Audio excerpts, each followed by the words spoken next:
Praise the Lord, ஹalleluya. ஆண்டவருக்கு மகிமை உண்டாவதாக. கர்த்தர் பெரியவர். நம்மை ஒரு முத்திரை மோதிரமாக வைத்து கர்த்தர் பாதுகாத்து வருகிறார். ஆகாய் தீர்க்கதரிசியினுடைய புஸ்தகத்தில் 2ஆம் அதிகாரம் நீங்கள் 19ஆம் வசனத்தில் இப்படி நீங்கள் வாசிக்கலாம். நான் இன்று முதல் உங்களை ஆசீர்வதிப்பேன் என்று கர்த்தர் சொல்லுகிறார். நான் இன்று முதல் உங்களை ஆசீர்வதிப்பேன்.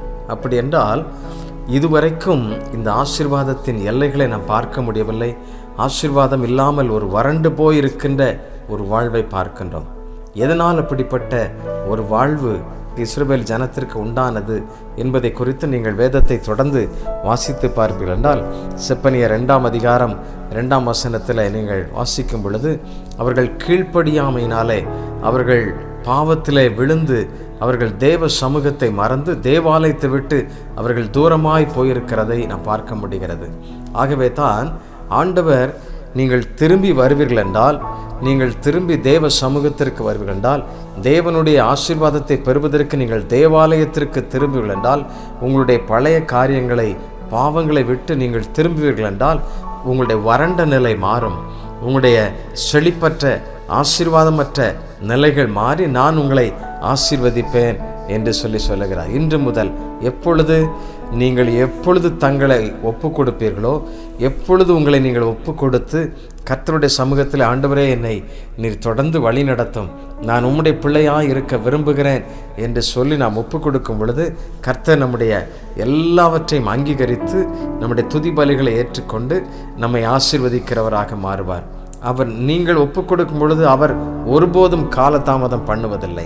ஆம் பிரியமானவர்களே, அவர் ஒரு நாளும் நம்மை விலக்கி வைப்பதில்லை. நாம் நம்மை அர்ப்பணித்து நம்மை ஒப்பு கொடுத்து கர்த்தருடைய சமூகத்தில் நம்மை தாழ்த்தும் பொழுது இன்று முதல் என்று சொல்லுகிறார். உடனடியாக அந்த அற்புதத்தை நாம் காண முடியும்.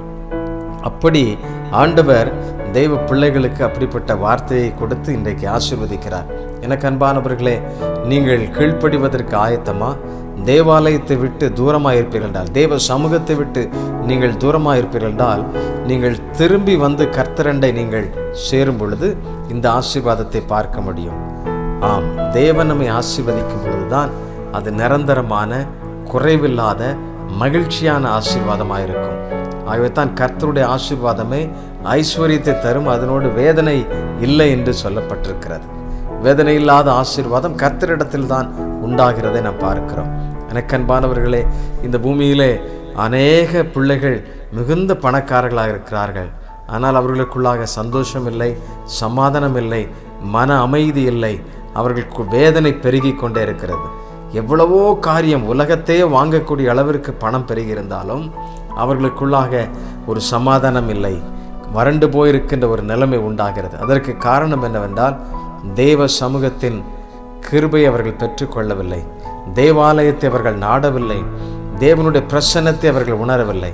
எனக்கு அன்பானவர்களே, நீங்கள் தேவ பிரசன்னத்தை உணரும் பொழுது, தேவ சமூகத்தில் வந்து உங்களை தாழ்த்தி ஒப்பு கொடுத்து, ஆண்டவரே உம்முடைய பிள்ளை என்னை ஏற்றுக்கொள்ளும் என்று சொல்லி பழைய வாழ்க்கையை அவன் விட்டுவிட்டு தேவனோடு கூட புதிய வாழ்க்கை நீங்கள் துவங்கும் பொழுது ஆண்டவர் இன்று முதல் உங்களை ஆசீர்வதிப்பார்.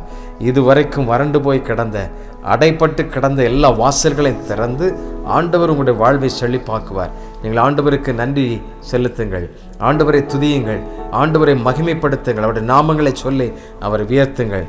ஆண்டவர் உங்களுடைய வாழ்க்கையை செழிப்பாக்குவார், நன்மையாக்குவார். கர்த்தருடைய சமூகத்தில் அப்படி உங்களை தாழ்த்தி ஒப்பு கொடுக்கலாமா?